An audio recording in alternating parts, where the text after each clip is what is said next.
বলা হয়ে থাকে যে পৃথিবীতে মন হলো সবথেকে শক্তিশালী বস্তু। যদি কোনো জিনিসকে তুমি পুরো মন থেকে চাও তো তুমি সেটা হাসিল করতে পারো। এটা আমি বলছি না, এটা সব মহাপুরুষেরা বলেছেন। কিন্তু যদি এটা ঠিক হয়, সত্যি হয়, তো যা আমরা আমাদের মন থেকে চাই সেটা আমরা হাসিল করতে কেন পারি না? যে কোনো ব্যক্তি তার মনে দুঃখ তো একদমই চাইবে না, কিন্তু সে থাকে তো দুঃখেই। প্রত্যেকটা ব্যক্তি নিজের মন থেকে তো সফল হতেই চায়, অনেক টাকা আয় করতে চায়, কিন্তু তবুও সে সফল হয় না। পৃথিবীতে এমন কোন মানুষ আছে যে নিজের মন থেকে এটা চাইবে যে আমি অসফল থাকবো অথবা আমি টাকা আয় করবো না? ভাববার বিষয়। তো এর থেকে দুটো দিক সামনে বেরিয়ে আসে।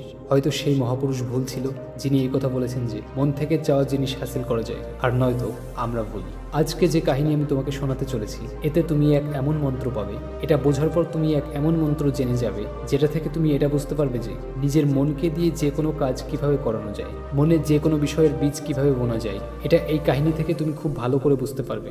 আর এর থেকে তুমি এটাও বুঝতে পারবে যে আকর্ষণের নিয়ম, ল অফ অ্যাট্রাকশন কিভাবে কাজ করে। কাহিনী খুবই সংক্ষিপ্ত কিন্তু বিশাল মহত্বপূর্ণ, তাই তুমি গল্পের মধ্যে হারিয়ে যাওয়ার আগে এই চ্যানেলটি অবশ্যই সাবস্ক্রাইব করে দাও। তো চলো কাহিনী শুরু করা যাক। একটা সময়কার কথা, এক ব্যক্তির জীবনে শুধুই দুঃখ আর কষ্ট ছিল। ও যে কাজই করত, ওই বেচারার সেই কাজ সম্পূর্ণই হতো না। বাড়িতে আসতো তো বাড়িতে অশান্তি লেগে থাকতো, কারো কাছে কোনো সাহায্য চাইতো তো কেউ ওকে সাহায্য করতো না। এমন লাগতো যে চারিদিক থেকে দুঃখের পাহাড় ওর উপরেই ভেঙে পড়েছে। ও বুঝতে পারছিল না যে আমি এই দুঃখের থেকে কিভাবে পার পাবো। ও দিনরাত এটাই ভাবতে থাকতো যে নিজের এই দুঃখের থেকে কিভাবে মুক্তি পাওয়া যায়। এই কারণেই ও রাতে ঘুমোতেও পারতো না। ওর চোখের নিচে বড় কালির দাগ পড়ে গেছিল, যেটা এই কথার সাক্ষী ছিল যে ওই ব্যক্তি কতটা দুঃখী ছিল আর কতটা চিন্তিত ছিল। কখনো কখনো তো ওর মনে আত্মহত্যা করার খেয়ালও আসতো, কিন্তু নিজের পরিবারের কথা চিন্তা করে ও এটা করতে পারতো না। ও এতটা দুঃখী হয়ে গেছিল যে ও নির্ণয় করেছিল যে ও এই সব দুঃখের থেকে মুক্তি পেয়েই ছাড়বে। এর জন্য চাইলে ওর যতই পরিশ্রম করতে হোক না কেন, যা কিছুই করতে হোক না কেন, চাইলে আগুনের ওপর দিয়ে হাঁটতে হোক, কিন্তু এই দুঃখের থেকে ও মুক্তি পেয়েই ছাড়বে। এইভাবেই একদিন ও নিজের বন্ধুর কাছে জিজ্ঞাসা করেছিল যে আমি নিজের জীবনকে কিভাবে শোধরাবো। ওর বন্ধু ওকে বলেছিল তুমি কোনো সাধু বাবার কাছে যাও। সাধুদের কাছে এমন মন্ত্র থাকে যা দিয়ে সব দুঃখ শেষ হয়ে যায়, জীবন খুশিতে ভরে যায়, আর ধন সম্পত্তিও হাসিল হয়ে যায়। তুমি কোনো এরকম সাধু বাবাকে খুঁজে নাও, ব্যাস তোমার কাজ হয়ে যাবে। ওই ব্যক্তির মনে এই কথাটা পুরোপুরি পাক্কা বসে গেল যে কোনো সাধু বাবাই আমার দুঃখ দূর করতে পারবে। আর এজন্য ও যদি যে কোনো সাধু বাবার কথা জানতে পারতো তো সেই সাধু বাবার কাছে পৌঁছে যেত, সেই সাধু বাবাকে নিজের সমস্যার কথা জানাতো আর তার কাছে এসবের সমাধান চাইতো। আর বলতো যে সাধু বাবা, আমি যে কোনো কিছু করার জন্য প্রস্তুত আছি, কিন্তু আমার এই সব সমস্যার থেকে আমাকে মুক্তি পাইয়ে দাও। তুমি যা বলবে আমি তাই করব, কিন্তু আমার জীবনকে শুধরে দাও। সাধু বাবা ওকে কিছু টোটকা বলে দিত প্রয়োগ করার জন্য, আর পরিবর্তে দান দক্ষিণা নিয়ে নিত। যেই টোটকা প্রয়োগ করার পর তোমার বাড়ির সুখ শান্তি বজায় থাকবে। ব্যাস এই টোটকাকে পুরো বিধিবিধান মেনে প্রয়োগ করবে। ওই ব্যক্তি বাড়ি ফিরে পুরো বিধিবিধান মেনে সব টোটকা প্রয়োগ করতে লাগলো, কিন্তু প্রচুর টোটকা প্রয়োগ করার পরেও ওর জীবনে কোনো পরিবর্তন আসেনি, বরং এর বিপরীতে ওর জীবন আরও বেশি দুঃখী হয়ে গেছে। যে সাধু বাবাই ওকে টোটকা দিত সে পরিবর্তে ওর কাছ থেকে দান দক্ষিণা নিত, যে কারণে ওর ধন সম্পদও ধীরে ধীরে শেষ হচ্ছিল। এজন্য ওর জীবনে দুঃখ আরও বেশি বেড়ে গেল। তখন ওর মনে হলো যে সাধু বাবাদের কাছে যাওয়াতে তো আমার জীবনে দুঃখ কম হওয়ার পরিবর্তে বেড়েই চলেছে, তো আমার কি করা উচিত? সাধু বাবাদের কাছে যাব নাকি যাব না? তারপর একদিন এক ব্যক্তি ওকে বলল যে তুমি নিজের বাড়িতে কোনো পণ্ডিতকে ডেকে যজ্ঞ করিয়ে নাও। যজ্ঞ করালে ঘর শুদ্ধ হয়ে যাবে। ঘরে কোনো রকমের খারাপ শক্তি থাকলে সেটা ঘর থেকে বাইরে বেরিয়ে যাবে। কোনো পণ্ডিতকে ডেকে পুরো বিধিবিধান মেনে মন্ত্র উচ্চারণ করাও আর যজ্ঞ করাও, যাতে ঘরে সুখ শান্তি আসে। ওই ব্যক্তির মনে এই কথাটা ধরে গেল আর ও এক পণ্ডিতকে নিজের বাড়িতে ডেকে যজ্ঞ করিয়ে দিল। যজ্ঞ খুব ভালোভাবে সম্পূর্ণ হলো। পরিবর্তে পণ্ডিতও ভালো দান দক্ষিণা নিল আর তারপর সে ওখান থেকে চলে গেল। কিন্তু কিছুদিন পর ওই ব্যক্তি বুঝতে পারলো যে ওর জীবনে এখনো কোনো পরিবর্তন আসেনি। এখন ওই ব্যক্তি পুরোপুরি দুঃখী হয়ে গেল, আরো বেশি বিরক্ত হয়ে গেল। এখন তো ওর মনে হতে লাগছিল যে আমার জীবন থেকে দুঃখ কখনো শেষই হবে না। আর এটাই ভেবে ভেবে ওই ব্যক্তির অবস্থা খারাপ হয়ে গেছিল। ফের একদিন ওর বন্ধুর কাছ থেকে এক এমন সাধু বাবার সম্পর্কে জানতে পারলো যে সমাধান দেওয়ার জন্য কোনো দান দক্ষিণা নিত না। ওই ব্যক্তির মনে হয়েছিল যে এই সাধু বাবা অন্য সাধুদের মতো হতে পারে না, কারণ এ তো দান দক্ষিণা নিতই না, আর যদি দান দক্ষিণা না নেয় তো এ সত্যিই কোনো সিদ্ধি পুরুষ হবে। আর এটা ভেবেই ওই সাধু বাবার কাছে পৌঁছে যায়। যখন ওই ব্যক্তি ওখানে পৌঁছায় তখন সেই সাধু বাবা ধ্যানে মগ্ন ছিল। এটা দেখে ওই ব্যক্তি ওখানেই চুপচাপ বসে ওনার ধ্যান থেকে বেরিয়ে আসার জন্য অপেক্ষা করতে লাগলো। কিছুক্ষণ পর সাধু বাবা যখন চোখ খুলল তো সামনে এক দুঃখী আর বিরক্ত যুবককে বসা দেখলো। উনি ওর চোখের নিচের কালির দাগ দেখেই বুঝে গেছে যে এই ব্যক্তি নিজের জীবনের প্রতি কতটা বিরক্ত। ও ওকে সম্বোধন করে সাধু বাবা জিজ্ঞাসা করলো যে কি চাও বৎস, সাধু বাবার কাছে কি নিতে এসেছো? ওই ব্যক্তি বলল যে সাধু বাবা, আমি নিজের জীবনের ওপর অনেক বিরক্ত। আমি এই সব দুঃখ দূর করার জন্য অনেক পথ অবলম্বন করেছি।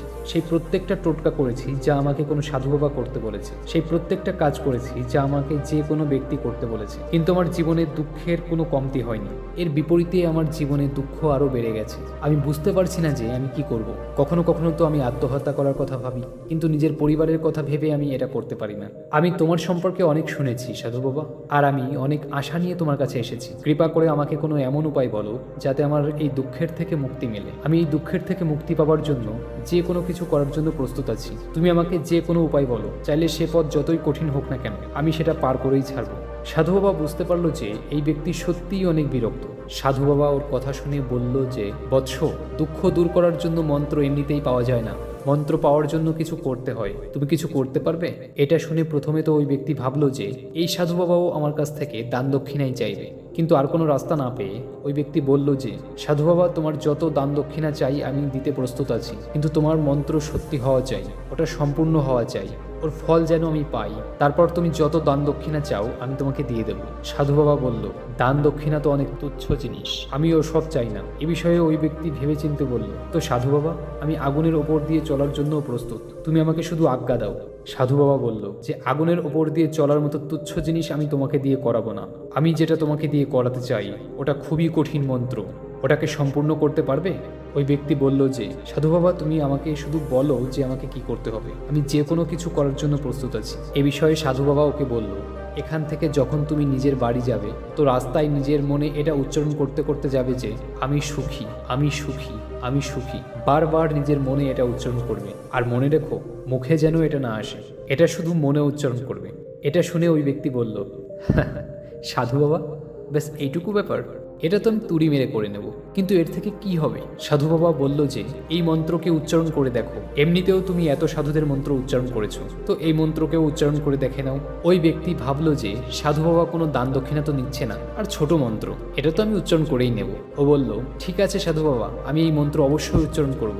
ওই ব্যক্তি এটা বলে ওখান থেকে উঠে চলতে লাগলো, কিন্তু যেই ও চলতে লাগলো পিছন থেকে সাধু বাবা বলল যে বৎস, একটা কথা মনে রেখো, যখন তুমি এই মন্ত্র নিজের মনে উচ্চারণ করবে তো তোমার মনে বাদরের চিন্তা যেন না আসে, বাদরের ভাবনাও যেন না আসে, তবেই এই মন্ত্র সিদ্ধি হবে। ওই ব্যক্তি বলল, আমার মনে তো আজ পর্যন্ত বাদরের কোনো চিন্তা আসেনি, তো এখন কেন আসবে?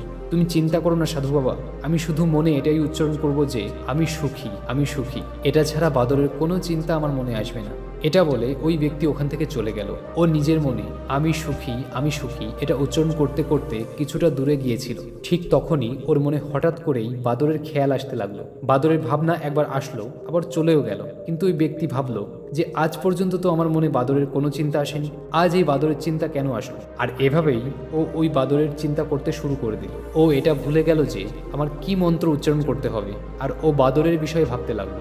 যখন কিছুক্ষণ পর ওর আবার হুঁশ ফিরল, তো ও আবারও নিজে ওই মন্ত্র উচ্চারণ করতে লাগলো যেটা সাধু বাবা ওকে বলেছিল, আমি সুখী, আমি সুখী। কিন্তু হঠাৎই ও সামনে একটা বাদর দেখতে পেল, আর এটা দেখে ওর মনে আবারও বাদরের চিন্তা চলে এলো। আর ও নিজের ভেতর থেকে এই চিন্তাকে বের করে ফেলতে চাইছিল। ও চাইছিল যে আমার ভেতরে কোনোভাবেই যেন বাদরের চিন্তা না আসে, কিন্তু ও তো সামনে বাদরই বাদর দেখতে পাচ্ছিল। এভাবেই দ্বিধাদ্বন্দ্ব করতে করতে ও বাড়িতে পৌঁছালো। আর পৌঁছানোর পর নিজের স্ত্রীকে বলল যে হে বান্দরী, আমাকে বাদর খেতে দাও। আর যখন ও বুঝতে পারলো যে ও কি বলেছে, তো নিজের চুল টানতে লাগলো, ও দেয়ালে মাথা ঠুকতে লাগলো যে আজ পর্যন্ত আমার মনে বাদরের কোনো চিন্তা আসেনি, আর আজ আমার এ কি হলো যে আমি সব জায়গায় শুধু বাদরই দেখতে পাচ্ছি, এ কেমন মায়া। এটা ভেবে ভেবেই ওই ব্যক্তি সারা রাত ঘুমোতে পারেনি, সারা রাত অবস্থান বদলাতে থাকলো। আর সকালে উঠেই সোজা ওই সাধু বাবার কাছে পৌঁছে গেল, আর ওনার পায়ে পড়ে বলল যে সাধু বাবা, জানি না কি চমৎকার হচ্ছে, আজ পর্যন্ত আমার মনে বাদরের কোনো চিন্তা আসেনি, কিন্তু কাল থেকে যখন তুমি আমাকে বলেছো যে বাদরের চিন্তা যেন না আসে, তখন থেকেই আমি সব জায়গায় শুধু বাদরই দেখতে পাচ্ছি।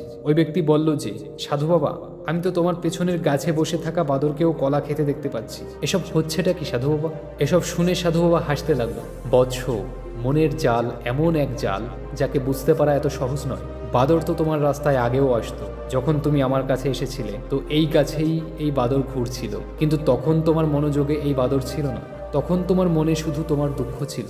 এরপর সাধু বাবা ওকে বলল যে বৎস, আমরা যে জিনিস থেকেই দূরে সরতে চাই সেই জিনিসই আমাদের মনের অনেক গভীরে প্রবেশ করে যায়। ওটা আমাদের অন্তরাত্মায় থেকে যায়।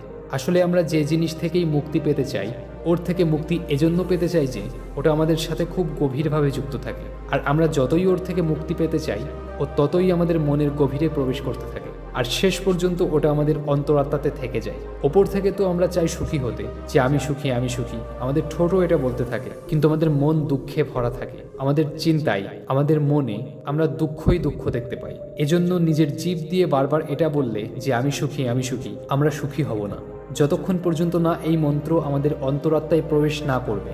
এ বিষয়ে ওই ব্যক্তি জিজ্ঞাসা করলো যে সাধু বাবা, কিন্তু এই মন্ত্র আমাদের অন্তরাত্মাতে প্রবেশ কিভাবে করবে? এটা শুনে সাধু বাবা বলল যে বৎস, নিজের দুঃখের সাথে লড়াই করা বন্ধ করে দাও। যতক্ষণ পর্যন্ত তুমি তোমার দুঃখদের দূর করার কথা ভাবতে থাকবে, ততক্ষণ পর্যন্ত ওই দুঃখ তোমার সঙ্গেই জড়িয়ে থাকবে। ততক্ষণ পর্যন্ত ওই দুঃখ তোমার অন্তরাত্মার ওপর রাজ করতে থাকবে। আর যেদিন তুমি ওই দুঃখের ব্যাপারে ভাবনাই ছেড়ে দেবে, ওই দুঃখের থেকে মুক্তিই পেতে চাইবে না, ওই দিন থেকেই তোমার জীবন থেকে দুঃখ অদৃশ্য হয়ে যাবে। কারণ যে কোনো জিনিস থেকেই মুক্তি পাওয়ার জন্য আমাদের ওই জিনিসের বিষয়ে ভাবতে হয়। আর আমরা যতই ওই জিনিসের ব্যাপারে ভাবি, ওটা ততই আমাদের মনের গভীরে প্রবেশ করতে থাকে। আমরা বেশিরভাগ সময় দুঃখের বিষয়েই ভাবি।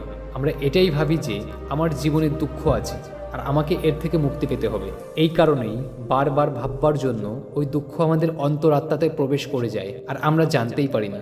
এই জন্যই যদি তুমি দুঃখের থেকে মুক্তি পেতে চাও, তো দুঃখের থেকে মুক্তি পাওয়ার বিষয়ে চিন্তা করা ছেড়ে দাও। তুমি দুঃখের থেকে মুক্তি পেয়ে যাবে। প্রায় লোকে ধূমপান ছাড়তে চায়, মদ ছাড়তে চায়, সকালে নিজেই নিজেকে প্রতিশ্রুতি দেয় যে আমি কোনো খারাপ কাজ করব না, কিন্তু সন্ধ্যায় যখন বাড়ি ফেরে তো নেশায় মগ্ন হয়ে ফেরে। এমনটা কেন হয় যে যা আমরা ভাবছি সেটা পূরণ করতেই পারছি না? আসলে আমরা ওই জিনিসকে খুব বেশি গুরুত্ব দিচ্ছি, ওই জিনিসকে অনেক বেশি মূল্য দিচ্ছি। যখনই আমরা ওই জিনিসকে ছেড়ে দেওয়ার কথা ভাবি, তো আমরা ওর ইম্পর্টেন্স অর্থাৎ গুরুত্ব আরও অনেক বাড়িয়ে দিই। আমাদের মন ওই জিনিসের বিষয়ে যত বেশি ভাববে, মদ বা ধূমপান ছাড়ার বিষয়ে যত বেশি ভাববে, আমাদের মন ততই বেশি ওই জিনিসের পেছনে ছুটবে। আমাদের ওই জিনিসের সাথে লড়াই করার প্রয়োজন নেই, বরং একদমই না ভেবে চলে যাওয়া উচিত। আর যদি এই মন্ত্রকে আমরা বুঝে নিই, তো আমরা আমাদের জীবনে যা কিছুই পেতে চাই ওটা নিজের অন্তর্মনের ভেতরে প্রবেশ করাতে পারি। আর একবার ওই লক্ষ্য আমাদের অন্তর্মনে স্থায়ী হয়ে গেলে, তাহলে সফলতা পেতে আর কোনো সমস্যাই হবে না, কোনো বাধা আসবে না। তো বন্ধুরা, কেমন লাগলো তোমাদের এই কাহিনী? কমেন্টস করে অবশ্যই জানাও। ভালো লাগলে শেয়ার করো আর এই চ্যানেলটা সাবস্ক্রাইব করতে ভুলো না। আবার দেখা হবে নেক্সট ভিডিওতে। ততক্ষণ পর্যন্ত নিজের খেয়াল রাখো, ভালো থাকো।